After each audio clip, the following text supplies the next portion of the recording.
Assalamualaikum warahmatullahi wabarakatuh. Kembali lagi bersama saya Ali di Abu Konita Channel. Jangan lupa kalian untuk like, share, dan subscribe. Kembali lagi kita di seri pembelajaran perawat. Kali ini temanya mengangkat mengenai seputar bedah, yaitu mengenai sutur atau mengenal benang bedah.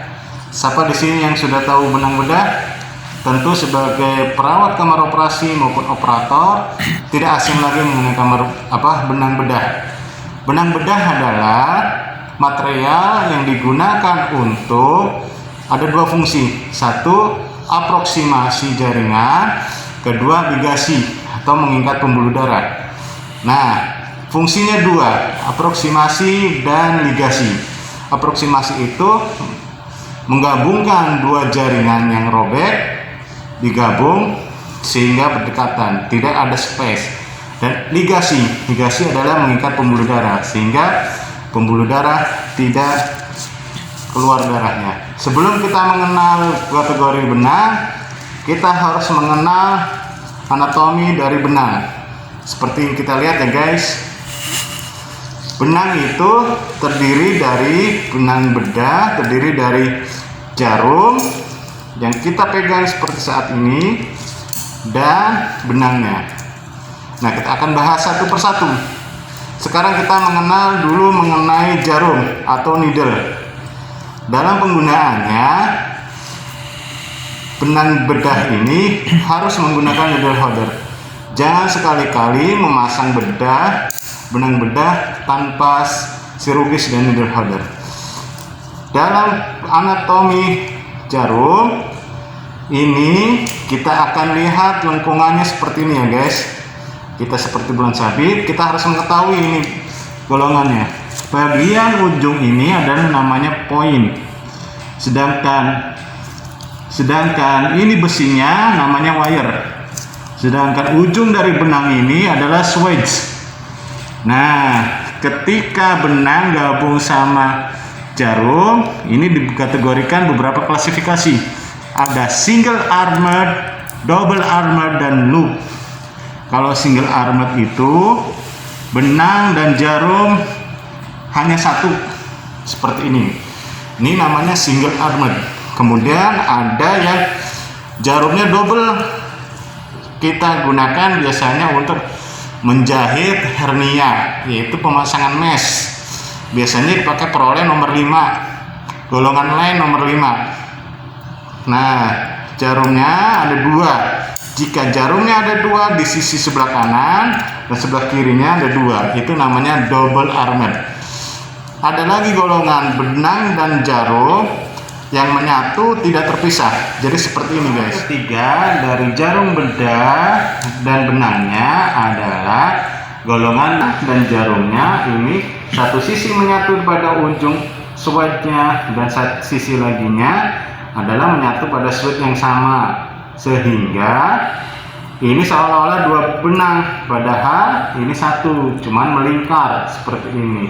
Itu tadi golongan jarum dan benangnya. Benang bedah yang bagus atau jarum yang bagus adalah dia tajam, kemudian elastisitasnya bagus, kemudian sudutnya digunakan enak. Ini diameter lengkungannya atau kurvanya ini berbeda-beda ukurannya guys. Ada yang setengah inci, ada yang sepertiga, atau ada yang 27 cm, ada yang 35. Kadang dokter pengennya yang lebih lengkung, yaitu 35, agar supaya bisa menjangkau ketika melakukan aproksimasi jaringan. Itu tadi kategori jarum dan benangnya. Kemudian untuk sutur atau benang sendiri ini terbagi beberapa kategori. Pertama, dilihat dari bahannya. Ada yang bersifat alami dan ada yang sifat sintesis. Untuk yang alami ini contohnya adalah golongan catgut. Ini terbuat dari hewan, ada yang sapi, ada yang kambing, ataupun yang lainnya seperti ini ya guys. Kemudian yang sintesis ini adalah ya sifatnya line, dia seperti benang layangan. Itu yang sintesis. Itu kategori dari sumbernya. Kalau kategori dari penyerapannya, ada yang absorbable, ada yang sorbable. Yang absorbable itu yang tidak diserap. Contoh yang tidak serap, ini golongan line.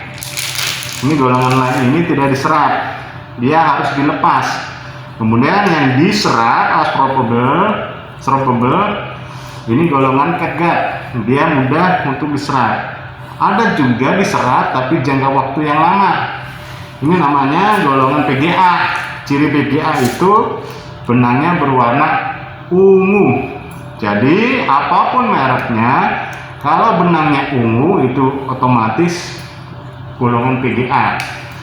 Kemudian benang juga dilihat dari bentuknya. Kita bisa lihat sini ya guys. Dilihat dari bentuknya secara mikroskopik, itu ada golongan monofilamen, ada golongan braided. Monofilamen itu dia kalau secara mikroskopik kita lihat, ini jaringannya cuma satu.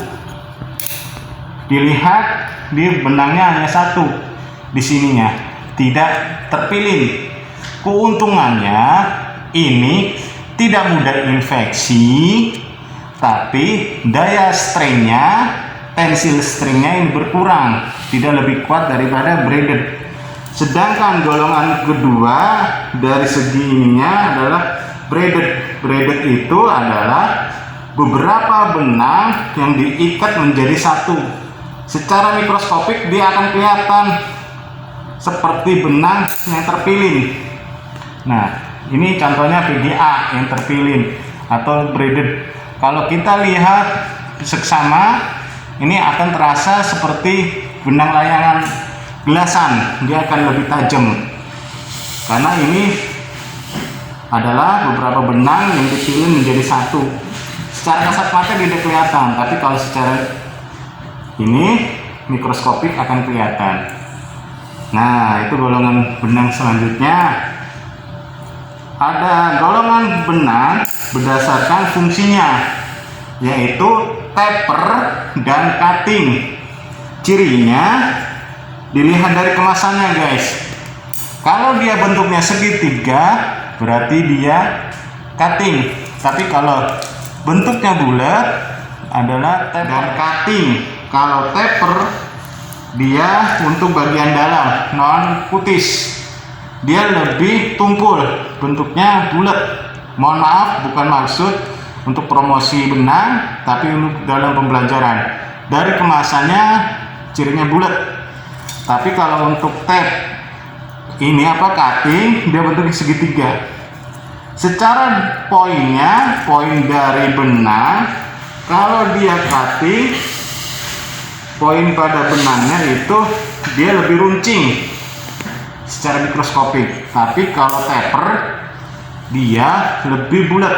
Nih, ini contoh benang golongan catgut, kemudian diserap absorbable, kemudian ini braided secara mikroskopiknya. Nah, untuk kategori kegunaannya ini taper karena dia bulat di bagian poin benangnya.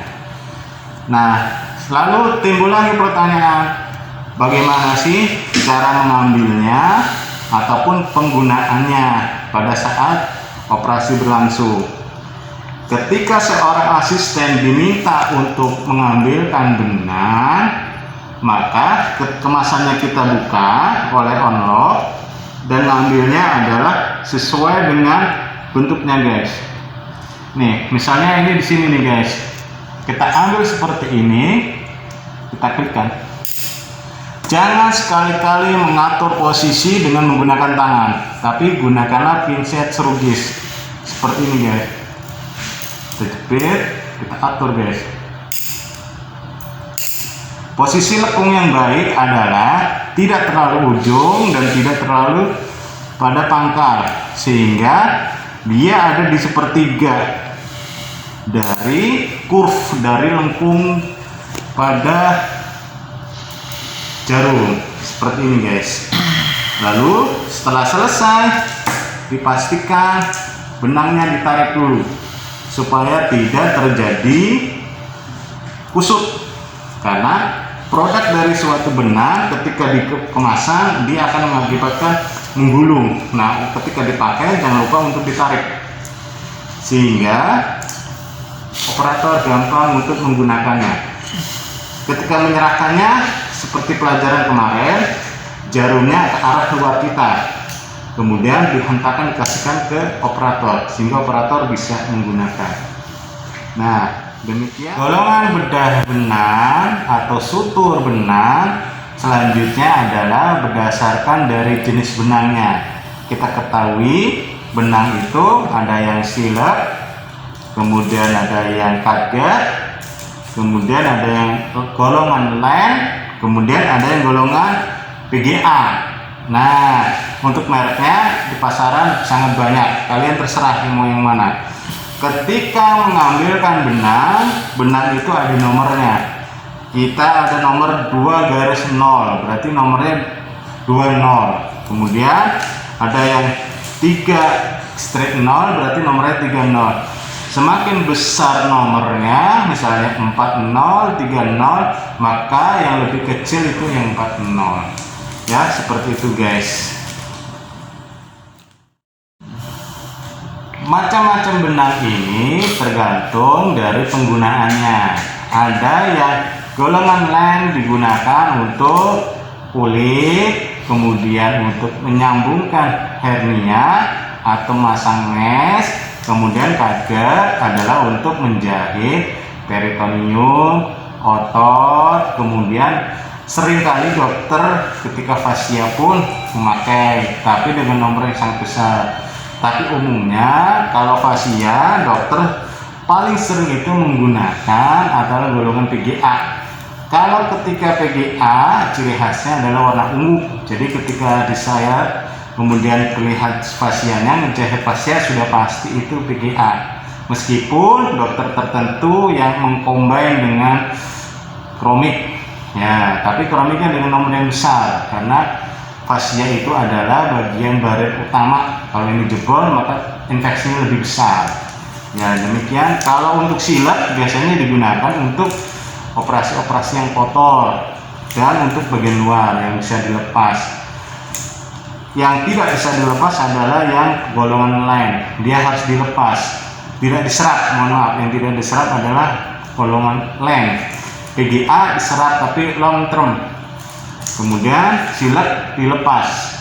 Jadi kalau ada pasien datang dengan jahitannya warna hitam, itu silet, berarti harus dilepas. Tapi kalau datang ke kita kemudian benangnya warna coklat, itu kromik. Kasih aja pengertian bahwa kalau benangnya seperti ini Bu, ini akan diserat. Tapi kalau dia warnanya biru, nah itu seperti nangsi, layangan seperti itu harus dilepas. Oke. Nah, demikian pengenalan dasar mengenai golongan benang dan jarum bedah atau sutur untuk bedah. Semoga bermanfaat buat kalian perawat, calon perawat, dan perawat yang baru bergabung di kamar operasi. Jangan lupa untuk like, share, dan subscribe. Assalamualaikum warahmatullahi wabarakatuh.